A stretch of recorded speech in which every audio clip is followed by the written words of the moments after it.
क्या नॉमिनी को ही account holder के डेथ हो जाने के बाद सारा धनराशि मिल जाता है? इसका जवाब हाँ भी है और नहीं भी है। हाँ कहां पर है? मान लीजिए एक पिता जहां पर वो अपने बेटा, बेटी या फिर बीवी को नॉमिनी बना करके जा रहे हैं, इस पर्टिकुलर परिस्थिति में नॉमिनी ही लीगल एयर होते हैं, नॉमिनी को ही पैसा मिलेगा।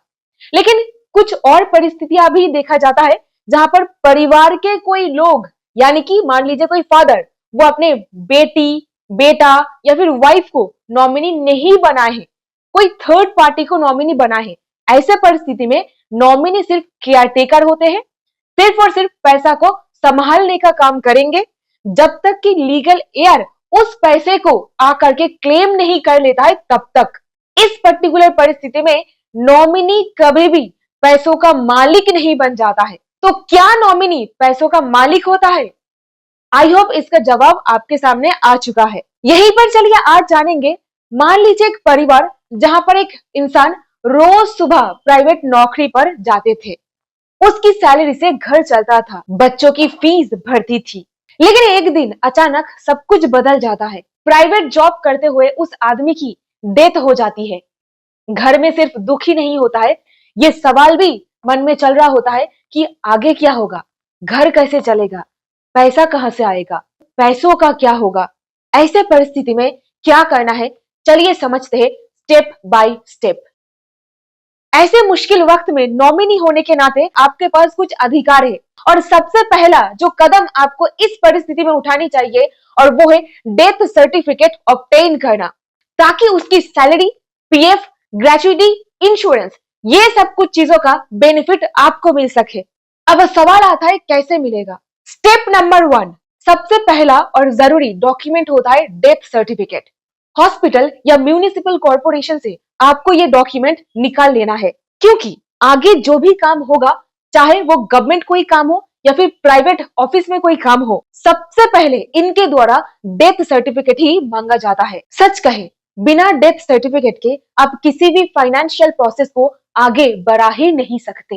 तो पहला काम डेथ सर्टिफिकेट निकाल लीजिए। स्टेप नंबर 2, कंपनी से क्या क्या मिल सकता है। इस पर्टिकुलर सिचुएशन में कंपनी के एचआर डिपार्टमेंट जो होता है ना, वहां पर जा करके बिना किसी झिझक के आपको बात करनी चाहिए, क्योंकि वहां से फैमिली को कई फाइनेंशियल बेनिफिट्स मिल सकता है। जैसे कि ये सारे बेनिफिट्स। पहला, पेंडिंग सैलरी, जिस महीने तक एम्प्लॉय ने काम किया था उसकी सैलरी। लीव एनकैशमेंट, अगर उनकी कुछ पेड लीव्स बाकी थी। ग्रेचुइटी, अगर एम्प्लॉय ने कंपनी में रिक्वायर्ड समय तक काम किया था तब। नेक्स्ट, ग्रुप इंश्योरेंस या कंपनी इंश्योरेंस, कई कंपनीज अपने एम्प्लॉयज का इंश्योरेंस करवाती है, जिसका क्लेम फैमिली को मिल सकता है। ये सब पैसा एम्प्लॉय की फैमिली या नॉमिनी को मिलने का हक होता है। तो अगर आप कोई नॉमिनी हो तो ये आपके लिए एक हक है। यहीं पर दोस्तों अभी तीसरी पॉइंट की बारी। पीएफ अकाउंट का पूरा पैसा ये आपका एक अधिकार होता है। वो कैसे, जरा देखिए। नॉमिनी को पीएफ अकाउंट में जमा सारे पैसा, साथ में इंटरेस्ट का साथ यानी कि ब्याज मिल जाता है। नॉमिनी रिसीव करेगा पीएफ अकाउंट पर एक्यूमुलेटेड फंड और इसी के साथ ही साथ इंटरेस्ट। अगर एम्प्लॉय 5 साल या फिर उससे ज्यादा समय तक काम किया था तो उनकी स्पाउस को जिंदगी भर मंथली पेंशन मिल सकता है। इसी के साथ ही साथ बच्चों को भी 25 साल की एज तक मंथली पेंशन भी मिल सकती है।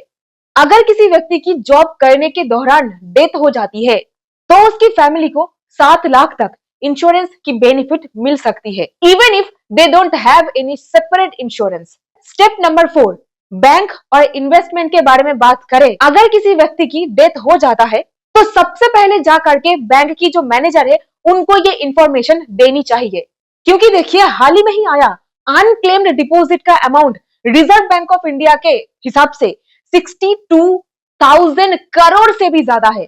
यानी कि कोई इंसान का डेथ हो चुका है और उनका जो नॉमिनी है या फिर लीगल एयर है वो आकर के पैसा क्लेम ही नहीं करे।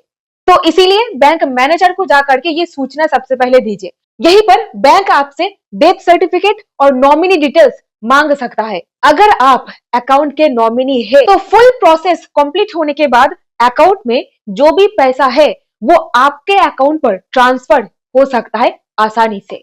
इस पर्टिकुलर परिस्थिति में एक बहुत इंपॉर्टेंट बात जो आपको ध्यान में रखना है, अकाउंट होल्डर के डेथ हो जाने के बाद उनका जो एटीएम कार्ड है उसको इस्तेमाल करके अकाउंट से पैसा निकाल लेना ये गलत या इलीगल भी हो सकता है। तो ऐसी कोई कदम उठाने से पहले बैंक वाले को खबर दे, ध्यान पूर्वक हर एक डॉक्यूमेंटेशन कंप्लीट करें, बताइए कि मैं नॉमिनी हूँ और लीगल एयर भी हूँ। यहीं पर मान लीजिए उस इंसान का कोई इन्वेस्टमेंट है, जैसे कि म्यूचुअल फंड हो गया, कोई इंश्योरेंस पॉलिसीज या फिर फिक्स डिपॉजिट, तो वहां पर भी नॉमिनी होने के नाते आपका एक हक है, आप वो सारे धनराशि के ऊपर क्लेम कर सकते हो और पैसा को आपके अकाउंट पर ट्रांसफर भी किया जा सकता है अगर आप प्रॉपर डॉक्यूमेंट्स बैंक के सामने पेश करोगे तो।